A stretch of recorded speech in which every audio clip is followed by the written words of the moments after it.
Good morning. We are Mortgage Pros 411. I am Audrey Boissonou and my co-host Kevin Casey. And we are joined today by Dan Habib with MBS Highway. Thanks for putting it on the background behind you, Dan. That's very helpful. So I don't screw up the acronym. We'd hate to have that happen, wouldn't we? Yes. Nice to be with you guys. Thank you so much. We were just saying there are no calamities today. There's no flooding. There's no power outages. The internet seems to No be stable. earthquakes, no It's tornadoes. crazy. Yeah, one time we had Barry on and there was like a hurricane, he lost internet. I mean, we've had all sorts of weird crap, but anyway, here we are. So we have a quiet week until Thursday in terms of economic news. So on Thursday, we are going to get the first look at GDP. They're expecting 2.4% increase. And we will have new home sales. And then Friday, we will have pending home sales, which is 90% of the market, right? And December PCE, which we are hoping for a decrease from 4.7 to something lower than that. So let's just take a dive into what we have coming up, Dan, just for a minute. Starting with, we know that because of you, actually, or partly because of you, we know there are 3 looks at GDP before we get the final number, right? So this is our first look.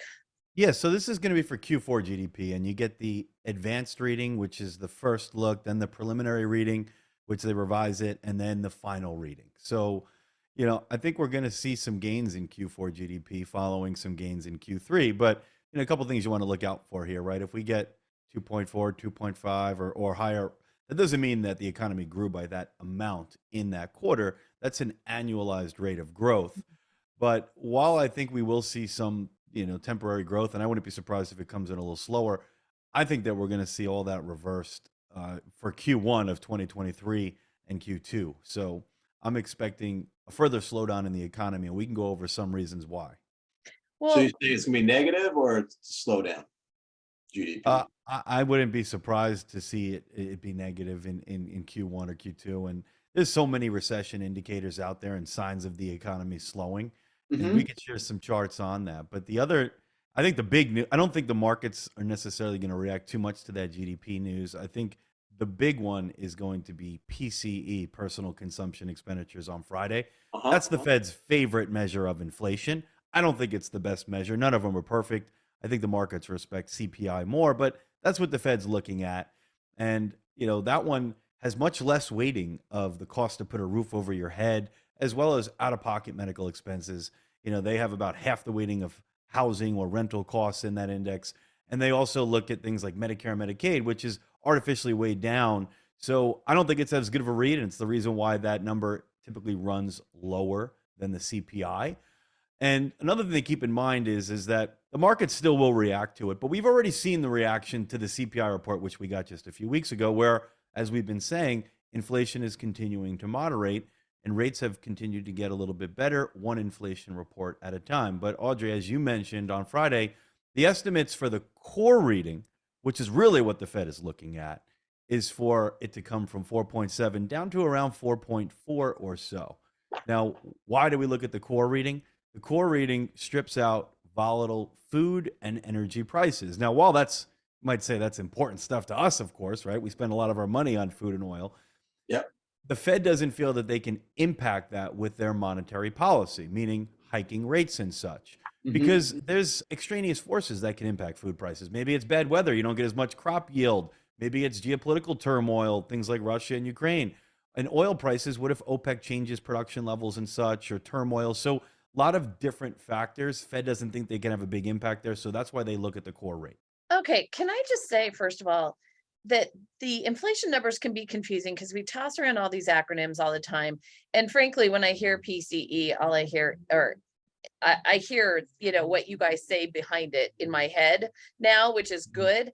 But that's the best explanation of why they strip out food and energy, because that I've heard. Because I've always wondered, okay, that is absolutely impacting literally everything we do is food and energy, right? Yep. Why on Yep. earth would they strip that out? So thank you for that. Appreciate it. I Yeah, think we've got keep going. we have Fed members who are still saying it's too soon to call inflation, including our little Kansas City Federal Reserve President Esther George, who is saying that we still need to keep an eye on it. We're still looking at 2%. We're not there. We're going to have to see what happens, blah, blah, blah. So, the Fed, tell me what your thoughts are. Tell us what your thoughts are on the Fed and whether they're hoping for a soft landing. I have very little hope for that personally. I hope I am wrong. But what are your thoughts on all that? I mean, are they Yeah. So they right? the Fed, it's funny because the Fed says that they don't want to make another mistake. And the first mistake was that they believed that inflation was temporary or transitory was the word that they used. Yeah. And they saw inflation rising. They did nothing about it. They kept the Fed funds rate at zero. They continued to buy mortgage bonds and treasuries while inflation was rising. I don't know how you can't see ahead of time that $5.2 trillion in stimulus, all kinds of liquidity and asset purchases from the Fed and crippled supply chains is not going to cause inflation. But now they say they don't want to cause this, they don't want to make another mistake. And by saying that, what they mean is they don't want to change their policy stance or take their foot off the economic brakes too soon and then only have inflation to rise again. And what they have in their mind is what happened in the 70s, where you had inflation going up, they hiked rates like they're doing today, and then they started turning things around and cutting rates, and then all of a sudden inflation reared its head again. And then you had Paul Volcker come in and really crush the economy and really get inflation under control. So they don't want to do that. But I would argue that the Fed is going to make another mistake here by being tight for too long. The Fed, here's what they do. The Fed is like driving down the road while looking in the rearview mirror. They're terrible at forecasting. I don't know how you can't see all the signs that the economy is slowing. And the big criticism is that when the Fed hikes rates, okay, first of all, there's a lot of misconceptions there. Many people, including the media, people in our industry think that means the Fed's hiking mortgage rates. Couldn't be further from the truth. The Fed is hiking the Fed funds rate. That is an overnight rate that banks can lend to one another. It has a direct impact on short-term treasuries, car loans, credit cards, small business loans, different things of this nature. But counterintuitively, let's remember why the Fed is hiking rates. They're hiking rates to slow down the economy, to destroy the demand side of the economy, to curb inflation. Inflation is the main driver of mortgage rates. So when the Fed hikes, you can oftentimes see rates come down. And an example I like to see or explain is that, remember, since November, the Fed has hiked 125 basis points, yet we've seen mortgage rates come down a little over 1%. Why? Because that's when we started to see inflation turn the corner. We had said, everybody circle your calendars for November 10th. Sure enough, that's when we got the October reading for the Consumer Price Index inflation report, showed core inflation coming down, and we continue to see that report after report moderate, and that's what mortgage rates are responding to. Now, how do the Fed rate hikes work, right? Because a lot of people don't understand this. Think about this example. Remember what I said, credit cards, car loans, short-term rates, all these things business loans, all these things go up in direct correlation to the Fed funds rate. So imagine if you were in the market for a car and, where the Fed funds rate was previously, where it was at zero, let's say you could have gotten a loan and the payment was $600 a month. Well, now since the Fed has hiked by 4.25%, that same car loan might be $1,000 a month. So what is that going to do? That's going to deter people. Maybe they're going to say, hey, you know what? I'm going to stay in this same car. Or if they do the loan, they're going to have a lot less discretionary income, and that's going to slow down the economy. How about servicing debt? Your credit card payments have gone up. People have maxed out credit cards. Credit card debt is parabolically rising while savings is down to the lowest rate since 2001. It's at like less than 2.3%. So this is now more expensive to service the debt that you already have. And how about businesses? Let's talk about a big business for a second here. Before, maybe they could have gotten a rate prior to the Fed hiking of 2% plus the Fed funds rate. So maybe they want to get a couple $100 million loan, and that was at 2%. Well, now it's at 6% and change. That's going to be a massive difference in the interest that they're paying, and that deters businesses from going and expanding and things of that nature. So think about how this works. It slows down the economy by making things more expensive, but it also eliminates the creation of credit because you don't have that $500 million that was just created out of thin air. You don't have that $100,000 car loan, right? Because they're not going and doing these things because the Fed has slowed things down. But getting back to the main point, that doesn't happen overnight.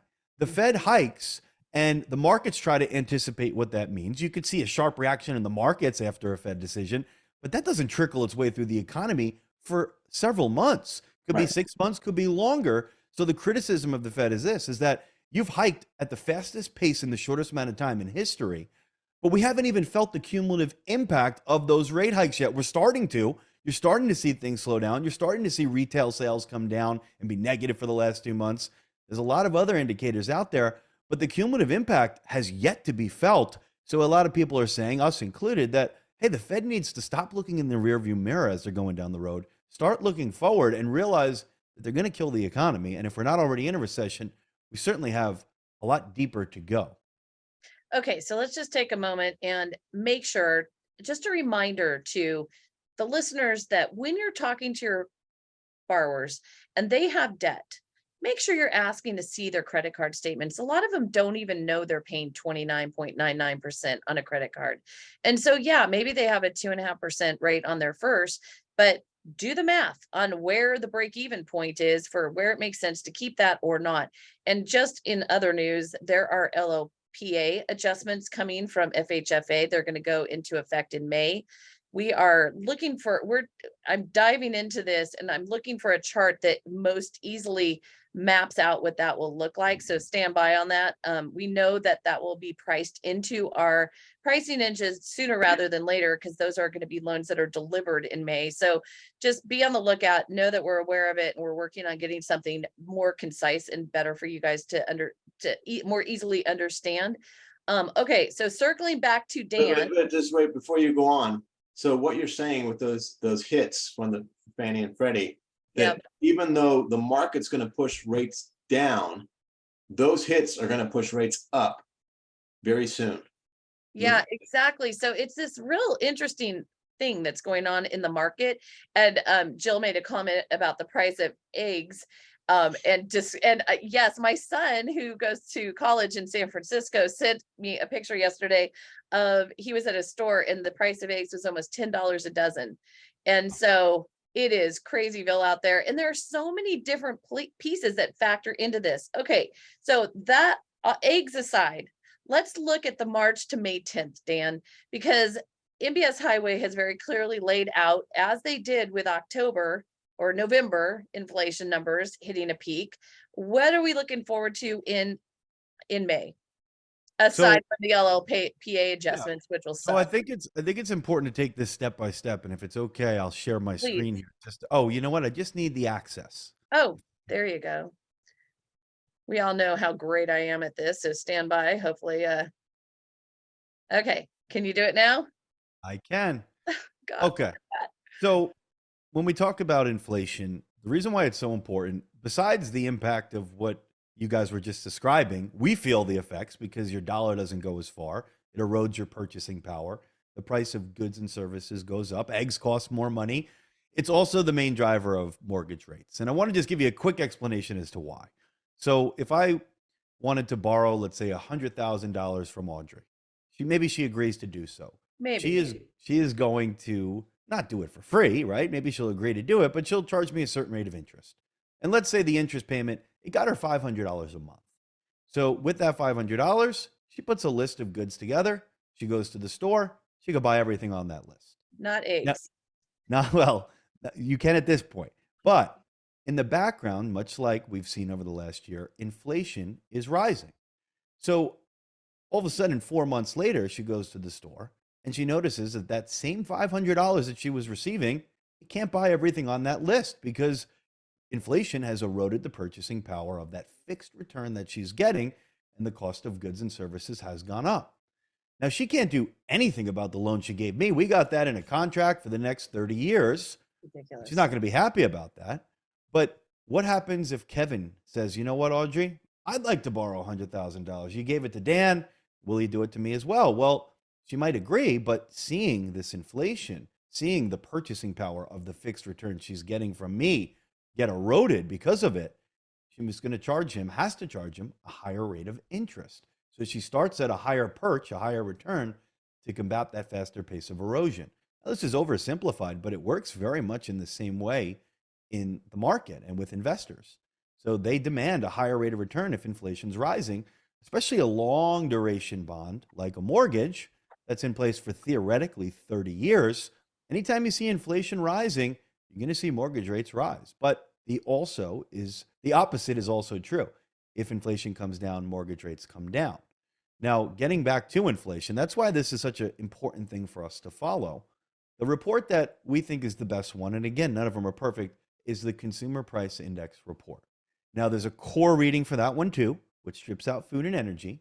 And I want to just show you why we think and why we predicted November 10th was the turn in inflation. Why we also predicted that last year, when we saw the summer months, we said it was going to be tough for interest rates, but also, and more importantly, why we think come May of this year, we're really going to see some big progress coming down in inflation and mortgage rates coming down, I believe, in the first half of the year to 5% on a 30-year fixed. So let's jump through this, right? So the current reading that we got is 5.7% on a year-over-year basis for core inflation. But let's just talk a little bit about how these reports work. So every month, you get a new inflation reading. So it's always for the previous month. So for instance, when we got the report this month in January, it was for the month of December. So you get monthly readings every month. And if you add up the previous 12 months, you get a year-over-year figure. Now, what you can do is you can see, because this report is over the last 12 months and it's a rolling 12-month report, the number that you're replacing from the previous year is very important. So here's what I mean. Here's an example. Over the summer, we said it was going to be a tough environment for inflation because things were hot in the current environment as far as inflation goes. But for the year-over-year numbers, we saw that, hey, July, August, and September, these are really low replacement numbers from the previous year. So what I mean by that is that if you have a very low number that's going to be falling off your annual calculation and you're replacing it with a higher number, it makes it extremely easy for the year-over-year numbers to jump up at a rapid rate. And you can see 3/10, 2/10, 3/10. These are low figures. So anything that's even moderate is going to boost up the inflation reading. Sure enough, what did we see happen? Well, we got some higher readings here, and you can see in just a couple months, we really saw inflation start to heat up. Right. Now, then in June, we said circle November 10th. Why did we say that?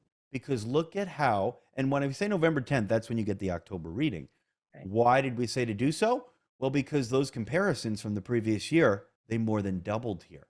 And you can see the October reading was 0.6, and we also started to see some impact from the Fed rate hikes, started to see things slow down. And we said, look at these numbers that we're going to be replacing. It's going to be much easier to see the year-over-year numbers come down. And sure enough, we got lower numbers replacing higher numbers, and you've seen inflation come down. Now, Audrey, we talked about this a little bit on the pre-call, but I think it's a good time to kind of discuss this now because it is a big factor in where inflation is going to go. And when we look at the core reading of the Consumer Price Index inflation report, 39% of it is the cost to put a roof over your head, meaning shelter costs. So that means your rental costs, it means your owner's equivalent rent, which is really a terrible way of trying to determine how much home prices have gone up. But they don't actually look at home prices. What they do is they ask homeowners how much you would rent your home for, and they compare that over the course. Hang on. I really want to take a moment on that. So that's how they're coming up with this number, is they're doing a survey of homeowners on how much they would rent out their property for. So correct, they and they're pull any comparing number them. right out of their ear. Exactly. My Which is house why, is worth $8 million a month. We're cool. They're gonna, okay, got it. so it's a very poor way of doing it, in my opinion, because no disrespect to the homeowner, and maybe they're very, financially literate or in tune with the market, but I'd venture to say a lot of them have no idea what it would go for in the current market. What Right. might many of them do? Say, here's my expenses. You know what? And maybe they have a much lower rate than the current. Here's my expenses, and I want to make a little profit. Here's what I would rent it for. But, it's not necessarily representative of how much home prices have gone up by any means. And that's why it was so far lagging when we saw home prices up 20% on a year-over-year basis. This number was in the single digits, right? Which it didn't make sense. But it also now doesn't make sense on the way down. And this is a lagging indicator because they are not getting home price data or rental data every single month. They only look at this data every 6 months or so, and they try to extrapolate what that means on a month-over-month basis. But their methodology there is that, hey, people don't move that frequently. A lot of leases are in place for a year at least. So they're not looking at the numbers like a Case-Shiller report would, where they're looking every month at actual resales of homes. That's the best home price indicator out there. So So as a shelter costs, they only do the survey every few months, every 6 months? well, they come out with the numbers every month, but the actual process of going to these, individuals and seeing how often it's occurring is about every 6 months that they're checking on these changes. My God, that makes me Yes. Yeah, I mean, I'm just thinking like, Ugh. because I have rental property and I know how I price it when I have time to rent it. And I look and I see what the market's going for and I, do some calculations and adjustments and figure, okay, these are the professional renters and these are the amateur renters. And, here's where I see the rents kind of going or coming in. And it's really interesting how it fluctuates during the year. I always like it when I have a vacancy in the summer versus a vacancy in the winter. It can be huge price swings, what's people are willing to pay in housing. So it's really interesting. Because It you know is. that San Francisco is buried with snow in the winter, so it has a huge impact on Oh, the it market. does. Well, Yeah. I don't think it's the snow. I think it's schools. So Okay, but can we go back to 39% of core CPI is a number that they calculate every 6 months through a survey? yeah, so they're looking at rental cost as well as owner's equivalent rent.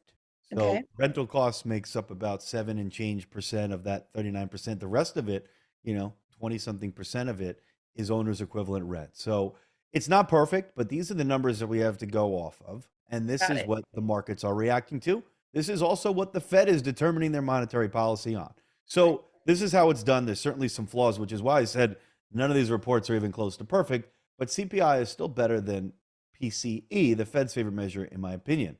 Now, here's what's happening. We know that we've seen a deceleration in rental prices as well as home prices.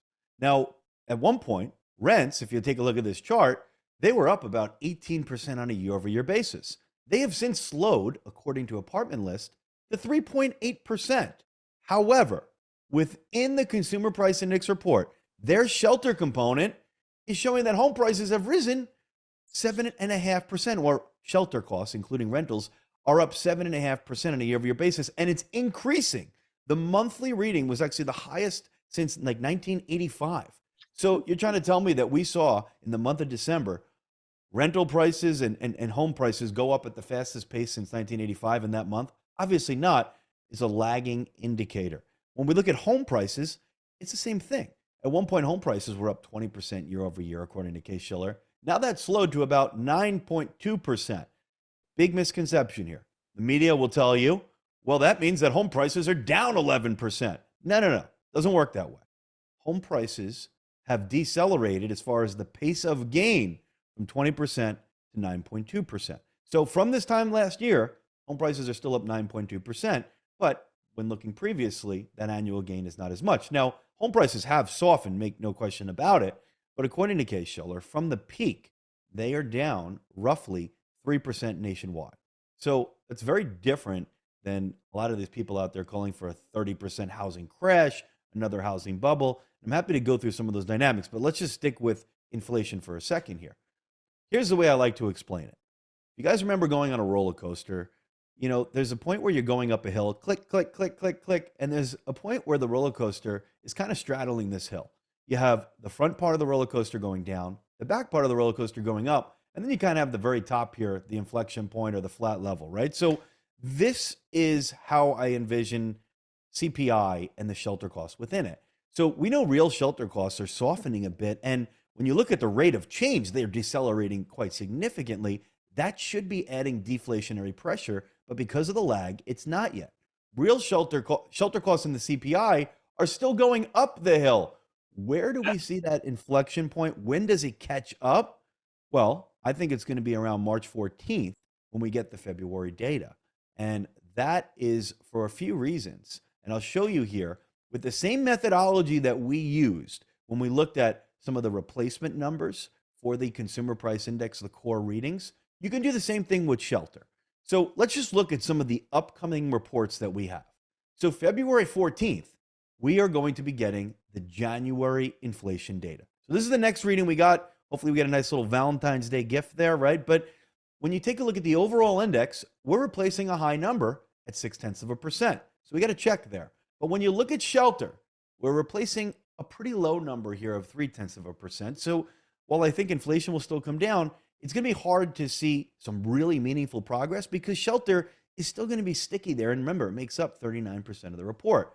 When you come to March 14th, when we get the February data, look at how this really shot up here. You saw 0.5% on the overall and 0.5% on the shelter. I think on the March 14th report, you could see some nice, meaningful inflation coming down. And this is where I think shelter costs will really start to catch up.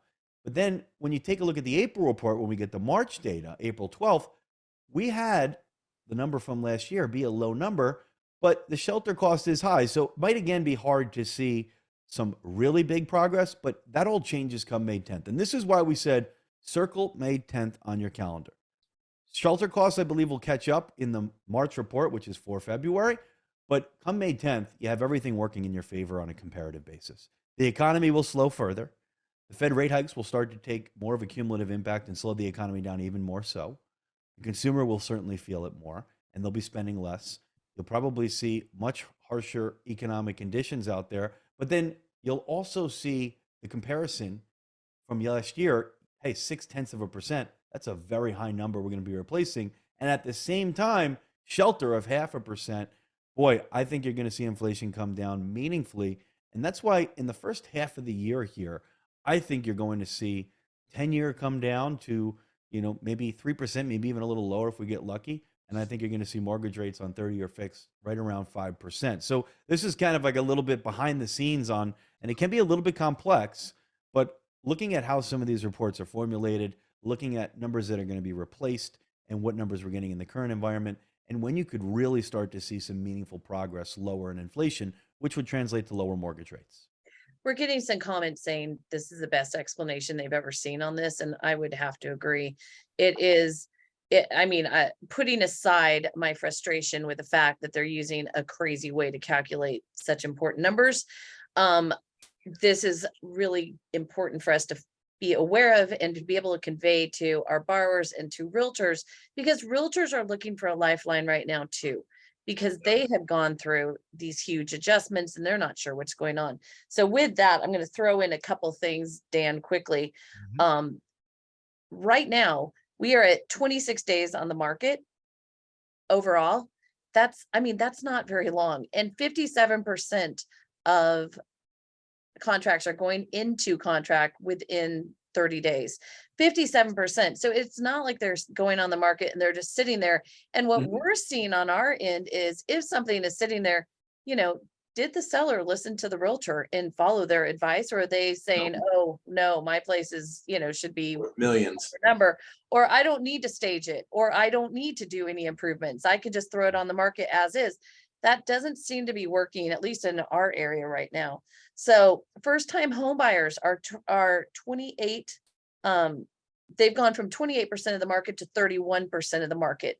That's a big number. And we know it fluctuates, but still, like, first-time home buyers are still buying homes. That's important to know. Cash buyers have gone from 28% to 26%, or they've gone 28%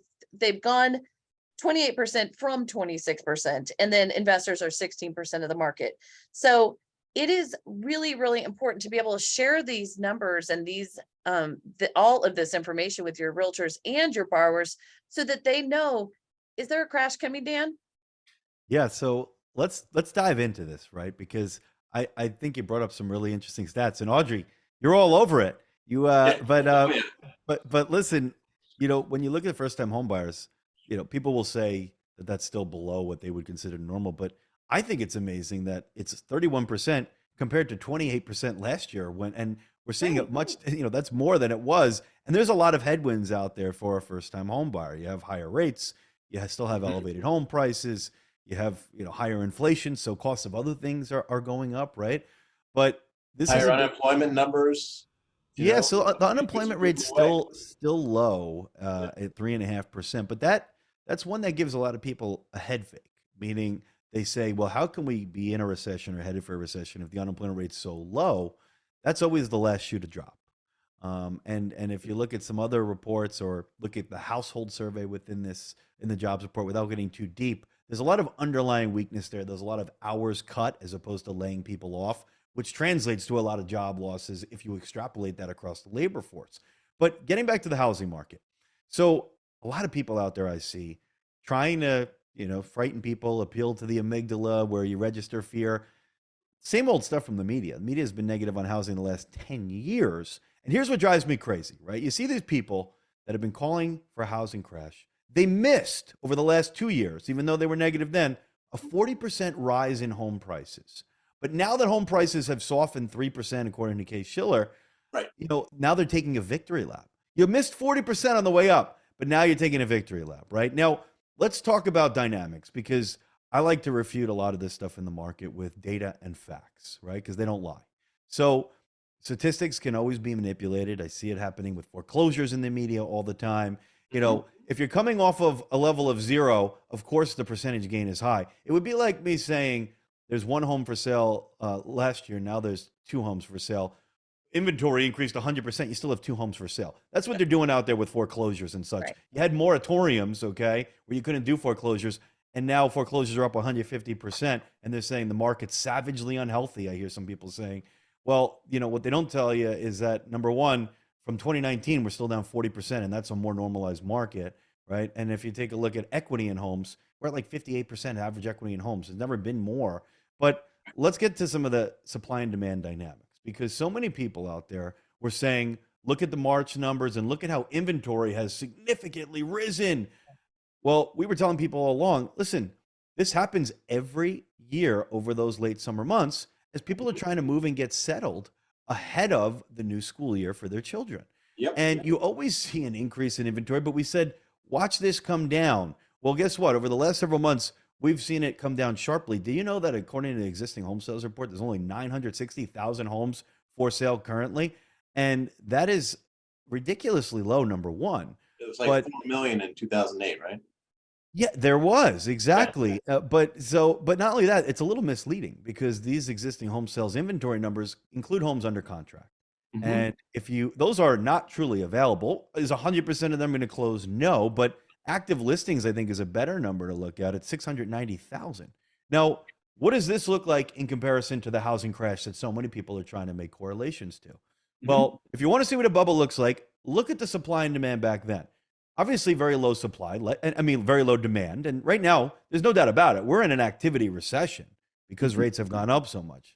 But if you look at supply back then, there was 4 million homes for sale. Remember, today there's 960,000. So 4 times the amount of homes for sale, but also builders at that same time back then, they put up a record number of new homes. Right now, builders aren't building. They have learned their lesson from the last housing crash. If you look at single family housing starts, that's like new construction, it's down 32% from last year. You look at single family permits, that's your future ability to build, that's a forward looking number, it's down 30% on single family homes from last year. So supply is extremely, extremely tight. But what's going on with activity? Well, you have all these buyers that are hibernating. They don't want to go from a 3% rate to what was a little over 7%. It started to come down a bit from there. But what a different looking market this is going to be with 5% rates, right? Number one, you're going to have people willing to make that move up purchase or move to a 5% rate versus 3. But Audrey, you brought this up before very astutely that people have massive amounts of credit card debt. Think about, you can even help people now depending on their level of debt, but there's such a big opportunity, especially with all the equity they have in their homes, for cash out refinances. And even taking them to a higher rate, you can save them thousands of dollars on their overall monthly obligations. So to answer the question on where we think housing is going, I think you could see some more softness for a few months, but I do not see any statistics or numbers out there supporting a 30% crash. Supply and demand is always going to determine price. And while you could still see some more softness, and some markets could perform better or worse than others, I certainly don't see a huge crash like that. We don't have the inventory for it. And I see demand coming back in a big way when rates come down, as we're predicting with inflation, which is going to be the lead, and then mortgage rates will follow. And go ahead. Well, on that note, a few months ago, we had a guest on who said that MLS list searches were off the charts. Like, there's so much pent up demand. There's so many people who are waiting for the crash and thinking that they're going to get some great deal. And just another piece of the comparison between now and 2008, in addition to there being 4 million units for sale then versus the 960 now, There were 30 million less people then than there Mhm. are now in our population. So it's really important to convey all of this information to the realtors and the borrowers who don't get it. So explain to them that once inflation started to level off, and it's never a straight trajectory up or down, although it always feels like the rates go up way faster than they come down. Regardless of that, you are going to have, this is the perfect time. People are still waiting. So get your buyers out there now when Yep. they have a chance at Yeah. not having as much competition. Now is your opportunity as rates have come down some. Talk to the people that 3 months ago or 6 months ago thought rates were too high. Go back to them and say, okay, here we are today. Have another look at them. You got to, again, put on your salesperson hat and do something. Yeah, the way I think that's brilliant. I think we're very in line on that. One of the ways I like to explain it is that you want to have a contrarian mindset as and listen, buying a home is an investment, right? So as an investor, the most successful investors of our time have been contrarian, meaning opposite of the herd mentality, Yep. right? It's difficult to buy when there's blood in the streets, but that's It's precisely the the time best time. to do so, right? So, Warren Buffett, a lot of famous investors have said this, right? You want to buy on the most pessimistic day, you want to sell on the most optimistic day. But to your Uh-huh. point, Audrey, people very quickly forget that it wasn't too long ago where you had to buy the house sight unseen. You had no inspection, no appraisal. You had 40 offers on a home. You were paying $50,000 over asking price, Or right? 500, Right. So where you now were. so now you have time, you have opportunity, and you have negotiating power. It's certainly slowed down to a more normalized market from that aspect. But I actually think there's a wonderful opportunity from an investment standpoint over the next few months, as I think, right now, but going forward, I think you have a few more months of really, really good opportunity before rates really come down and you start to see that activity pick up, the hibernating buyers come back. I think it's going to be a more competitive market at that time. So it's counterintuitive. It's not easy to explain to your customers, but I actually think it's precisely what you should be explaining. Well, the other thing too, so I have a lot of conversations with people in the industry trying to get a feel for what's out there, what are people thinking, doing, what's going on, right? So I had an interesting conversation with someone who runs a company where they touch a lot of individuals in our industry, LOs and managers. And they said that there were two groups of people right now, and those are the managers who are investing, growing. They're looking at this market as an opportunity, right? And he said that a lot of LOs are depressed. Like they're just sitting around thinking, I'm just going to take some time off until everything returns to normal. Well, okay, 2020 and 2021 were not normal. And that's what they're expecting it to return to. It's not going to happen. That was an aberration that we need to move on and help our borrowers move on and the realtors move on. Those were not normal times, and that's not coming again. Loans falling out of the sky is not how we've ever operated our businesses. We have been salespeople. You have a sales plan, you have some structure in your day, you follow it, or you die and go work at Home Depot or wherever, whatever does it for you. I mean, in and out, 21.50 an hour, knock yourself out. But the bottom line is, if you are in the camp of, oh my God, I'm waiting for everything to be easy again, this may not be for you. I mean, that may be harsh, but we need to have a mindset adjustment as LOs so that we can wrap our brain around where we are now and where we're going. And by the way, I've had to do the same thing. I am literally speaking from experience because it was hard last year. Even I went through it, even though I know all this crap, right? So it's an emotional ride, unfortunately, but we have got to pull ourselves together and start being salespeople again, whatever that looks like for you, I right? couldn't agree with you more. I think people got a little bit spoiled, but Very. and listen, I don't want to, downplay how difficult this environment is. I mean, I speak to a lot of mortgage professionals and companies, and a lot of people are hurting, but I try to look through some of that and try to help people to see that there's always opportunities in challenging times. And to your point, Mhm. Audrey, you know, there's a lot of people out there that aren't going to be willing to put in that work, that are, going to take some time off, right? But I think it provides an opportunity for you to really gain market share by Yeah. understanding the market, because I can tell you from firsthand experience, talking to thousands and thousands of mortgage professionals, the vast majority has no idea what's driving rates, can't negate the negative media out there, can't articulate the opportunity. If you can do that, you'll have a huge competitive advantage. Right. The But people on here today are the people who are invested in making sure that they understand what's going on. They are interested in growing their businesses. I'm probably not speaking to most of them, right? Because we have our days, but we pull it together. And if you're showing up to learn something, then you're in the upper, segment of our industry, right? So but it is something that we need to pay attention for. We do need to be innovative. We do need to be thinking outside the box. And there are people out there who are busy. Well, I'm this, talking to AEs and I'm talking to LOs, but they're doing the loans that are not easy.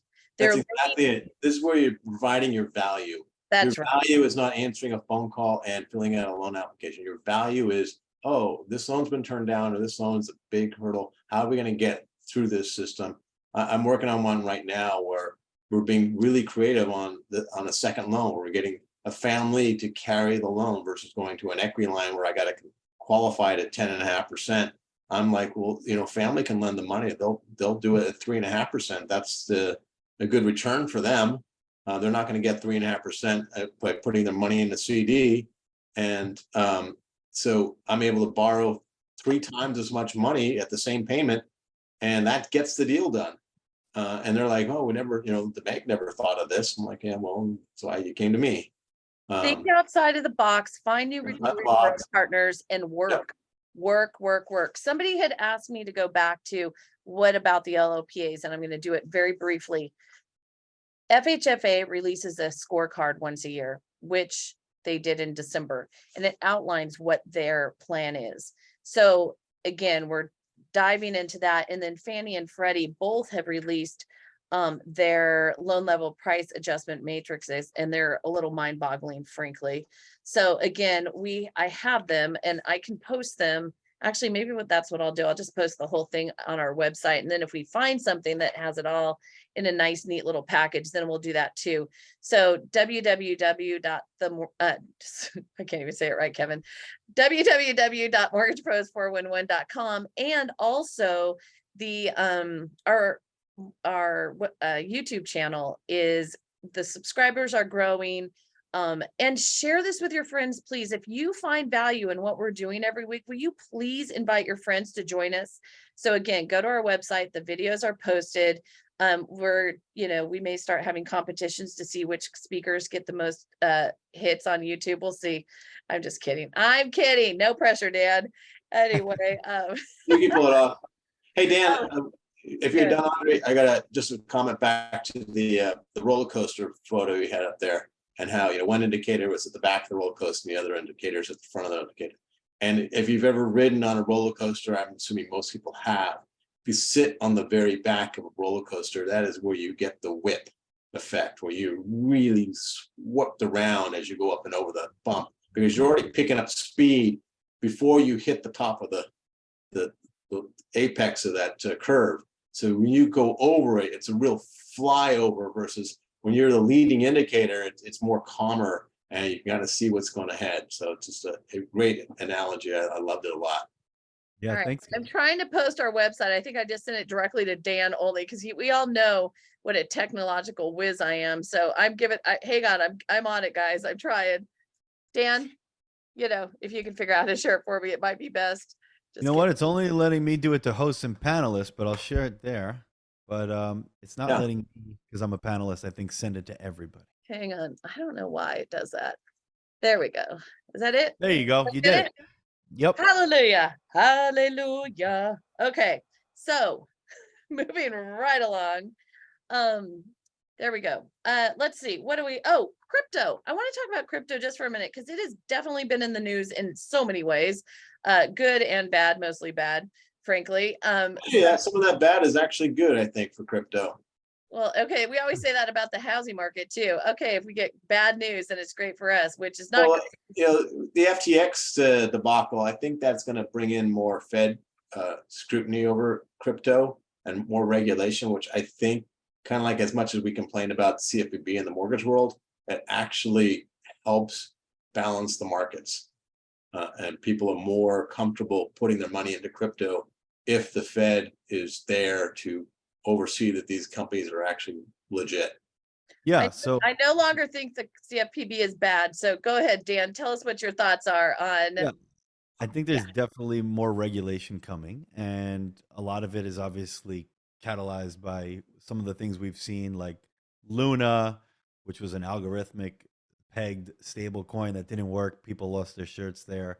FTX with Sam Bankman-Fried, and that really being, a crazy scenario where they were misappropriating funds and lying to customers, and a lot of people really got hurt there, right? So um, that's kind of sped this up, but there's always been a need for more regulation. And while regulation, like you mentioned, sounds bad, I look at the opportunity side of things where there's so much large institutional money that literally cannot invest in cryptocurrencies because there's the absence of that clear regulation.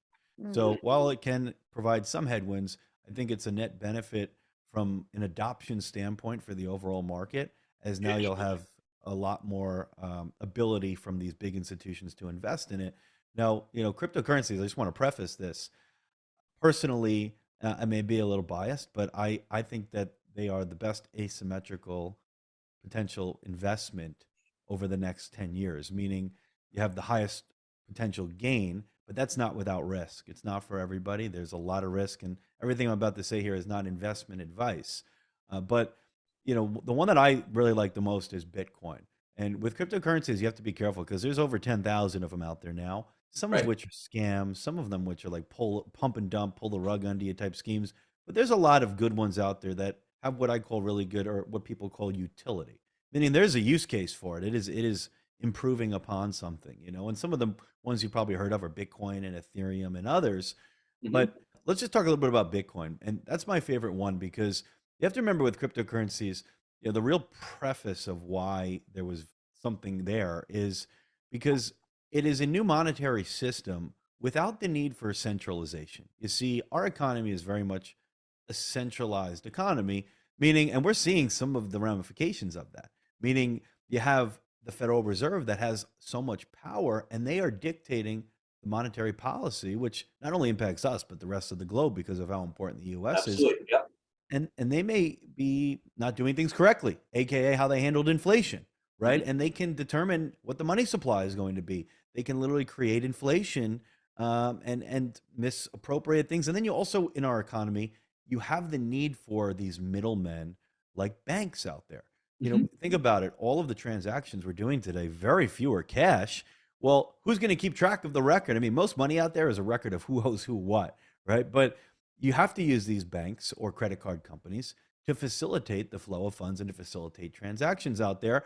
So let's just take a look at Bitcoin, right? Bitcoin is the first one that really proved that you can have this new monetary system without the need for these central institutions, meaning it all runs on a predetermined protocol, right? Which basically is a fancy way of saying like it's all based on computer algorithms and it's all done already. And it is the most stable, secure network in the world, right? You have millions and millions of computers that are keeping the record straight and secure. If you think about it, people get confused by this and they get too in the weeds. But from broad strokes here, right? When I swipe my debit card, who's keeping track of my money that I have, right? Because the big thing is if it's not a cash transaction, it's not very simple where it's finite. It's like, hey, you give me the product, I give you the cash, we're done. If you're using your debit card or Venmo or PayPal, right? Somebody's got to be keeping track of the digital dollars that you have.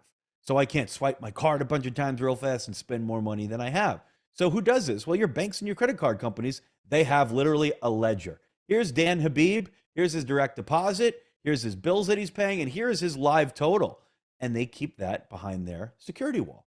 Well, how do you do all of this and do the functions of these, middlemen without having that? And how do you also regulate the supply of money without having a Federal Reserve or the cost of money? Well, Bitcoin does it through something called the blockchain. And this can be something that's got some mystique to it, but in simplest terms, it is a global transparent ledger. But you don't have one person keeping it or one company keeping that ledger. It is distributed amongst millions and millions and millions of computers, which is why it is the most secure network in the world. There's no argument there.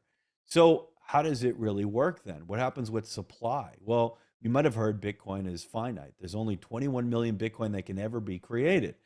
And we just talked about how millions of computers are plugged into this network. And what they're doing is literally verifying transactions. And these groups of transactions go into what's called a block on the blockchain, and they get written to the blockchain. And there's literally like a race to kind of solve these mathematical equations using your computing power and energy. Why? Why do people want to do this? Why do people want to verify and keep the network secure?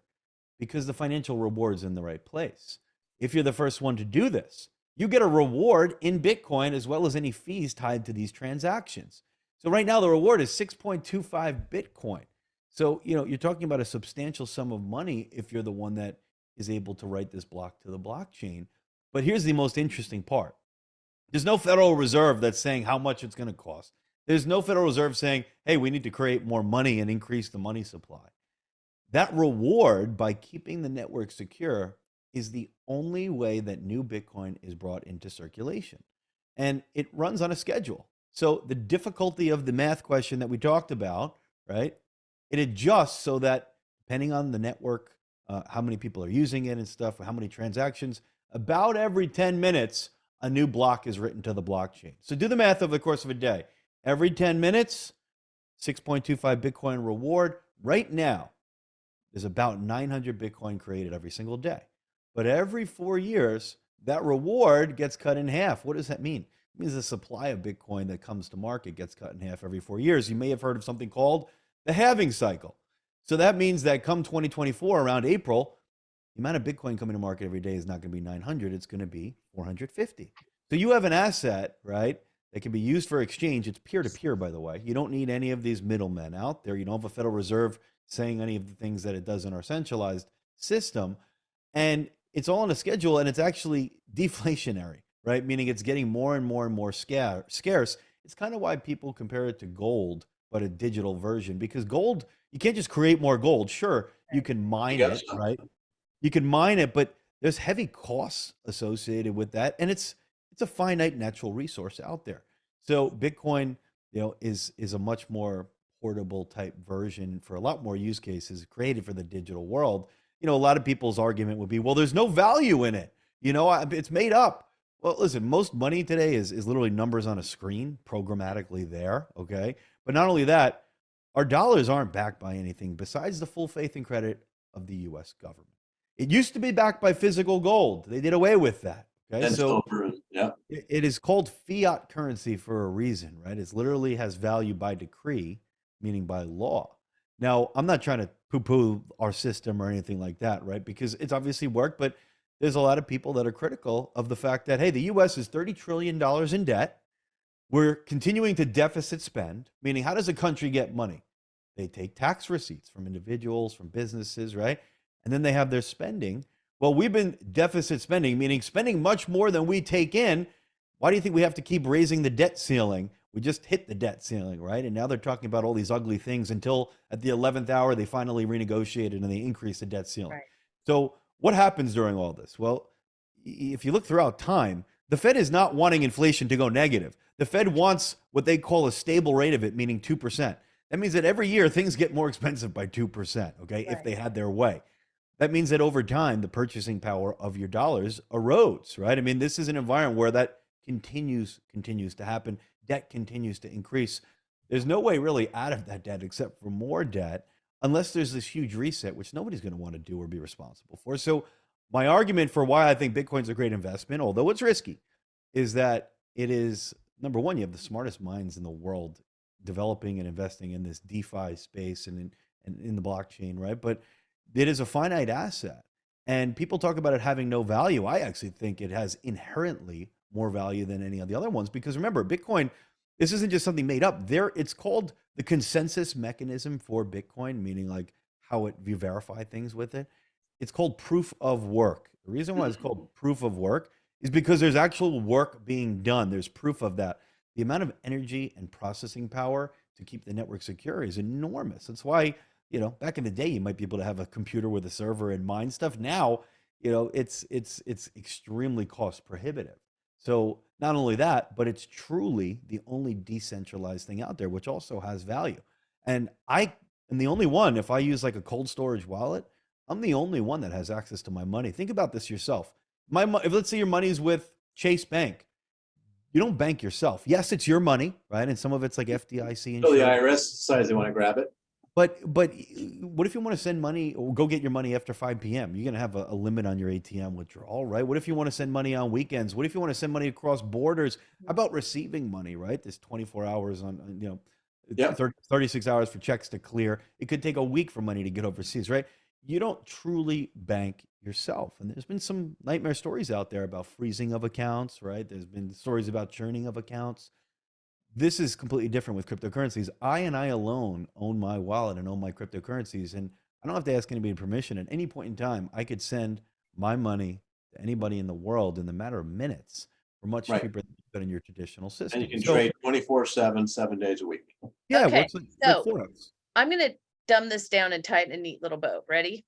You can tell me if I'm full of it. Okay, so Jill pointed out, as with everything or anything, if it seems too good to be true, it's probably too good to be true. So be careful of the indexes. And in the words of my Papa Boissonou, don't invest more than you can afford to lose. And that's for everything. So there you go.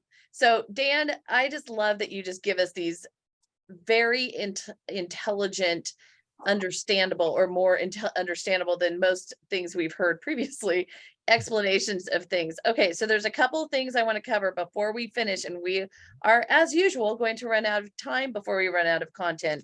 So I just want to say that coming up, we have Dr. Elliot Eisenberg, our favorite economist, joining us next week. And in the next few weeks, and one of them into March, we have Cindy Ertman joining us. We have Dr. Lawrence Yoon, who is the chief economist for the National Association of Realtors, joining us. And we're going to send out some promo for you and invite your realtors to some of these things, because they need to hear this too. And we're starting to hear from realtors that they're finding value in what we're presenting every week, just because, again, we're LOs. How does this affect us in our business? Like, that's what we understand, right? So it is really important. So Dan, I told Dan I wanted to take a shallow dive, Dan. Oh, we don't got much time. All right, I'll go through it quick. We do not. Okay, I want you to briefly, so it doesn't make our heads explode, explain the indexes, because there's a lot of confusion out there. Like, okay, 10-year, why is somebody watching the 5% coupon versus the 5.5% coupon? You have like, okay, let's jump right into it, right? So she's talking about, where do interest rates come from, right? Some people, look at mortgage-backed securities, which is the right indicator. Some people say they're based off the 10-year.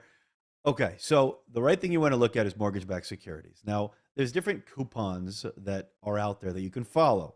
For instance, the 5.5% coupon is what we're following at MBS Highway. But there's a 5% coupon, there's a 6, there's a 6.5. How do you know which one to look at? Well, you have to understand the mortgage cycle. So first of all, almost nobody holds a fixed rate mortgage anymore. And there's something called the mortgage cycle. Why is that? It's not because of the risk you think. Most people think it's because of default risk. That's actually very low. It's because of interest rate risk. If I had $1 billion worth of mortgages at 3%, and I was holding those mortgages, and all of a sudden the market went to 6%, that means in the same in the going market, somebody can get double the yield that my 30-year fixed mortgages are yielding. That means that my portfolio is not worth $1 billion anymore. It's worth $500 million. Literally, the price is cut in half. Okay, so that's way too much risk out there because of interest rate risk. So what happens? It gets passed along the mortgage cycle, right? You have the lender, they get a cut, right? You have somebody that pays to service this loan, right? They get a cut. You have then Fannie and Freddie Mae are aggregators out there, right? They basically pool these loans together. They get a cut, and they then bring these to Wall Street. They securitize them. And then you might think, well, who buys these things? Well, we all do. If you look at your 401ks, your IRAs, mutual funds, right? So, and they're relatively good investments. But here's the thing, this is how the mortgage cycle works. So you want to be looking at mortgage-backed securities, which are literally these pools of mortgages that trade on the bond market, for determining where rates are going. Now, the coupon you're following, it's not an exact science, because you used to want to look at where the Fed was buying. You want to look at where liquidity is, what pools loans are being placed into. But as a general rule of thumb, right, you want to look at, because remember, I explained to you how each one of these players in the mortgage cycle is getting a cut. You might say to yourself, well, Dan, why are you looking at the 5.5% coupon if rates are at 6.5? Well, because you have to remember the end investor is getting 5.5, but it's really representative of, let's say, like a 6.5% mortgage or so, roughly in that range. There's some room there. Okay. It's not exactly 1% by any means, but it's in that range because remember, everybody's getting a cut throughout that mortgage cycle. So I hope that helps to kind of explain it. But the 10-year, really quickly, is a good overall barometer for the bond market, right? So it certainly can have influences, but mortgage rates by no means are directly tied to the 10-year. It would almost be like, let's say Apple, right? It trades on, let's say, the S&P 500, right? So I don't want to look at the S&P 500 to know where the price of Apple is. Now, if the S&P is up, Apple might be up or vice versa, right? But I want to look at AAPL. That's an oversimplified example because there is some correlation with the 10-year and mortgage rates and mortgage-backed securities, but the 10-year is a really good barometer, but the right indicator to look at is mortgage-backed securities. The problem with that is that you can't just look them up on Google. You have to subscribe to a service like MBS Highway, where we provide you with the real-time pricing. That's right. Okay, and the last question, because I think it's a quickie and a good one. Is prime an index? Is prime an index? The prime rate is yes. Yeah. Yeah. Okay. See, there you go. We go out on a high note, right? Yes, it is. Simple answer. Dan, you are wonderful. Thank you so much. We'll look forward to having you back, and we'll take another go at some of these questions because, again, these answers build on each other, right? You hear it once, then it's like, the next time you're like, oh yeah, I remember that. Okay. So with that, I just wanted to say thank you guys for having me. It's always a pleasure, and keep your head up. Things are going to get better and easier. Yep. We don't see a housing crash. I see rates coming down to 5% in the first half of the year. And I think that there's a lot of opportunity out there. right. Make sure you're leveraging your realtor partners, but be smart about it. It's like the book, The Art of War. Every battle is either won or lost before it's fought. Do some smart things out there. Make sure you're adding value. So a lot of the tools in MBS Highway can help you. Imagine if you pull up one of their listings and you give them real estate data for their property, buy versus rent analysis, investment property analysis, add value, and then ask for, referrals in return. Wonderful. All right. Well, you know what we'll do actually? Someone just had a great, thank you, Deborah. We're going to have you back in May after May 10th. Okay. Would love to get you on the schedule. All right, hopefully guys. we take a victory lap on rates at that point. That's right. Right. Be celebrating. And by the way, again, we're not heading into easy. We're heading into easier. All right. With that, we will say goodbye till next week. Thank you so much to everyone. We absolutely adore you. Share with your friends. See us on our website and YouTube. And mwah, bye. Thank you, Dan. Thanks, See you, Audrey. Bye. Bye, guys. Thanks again. Thank you.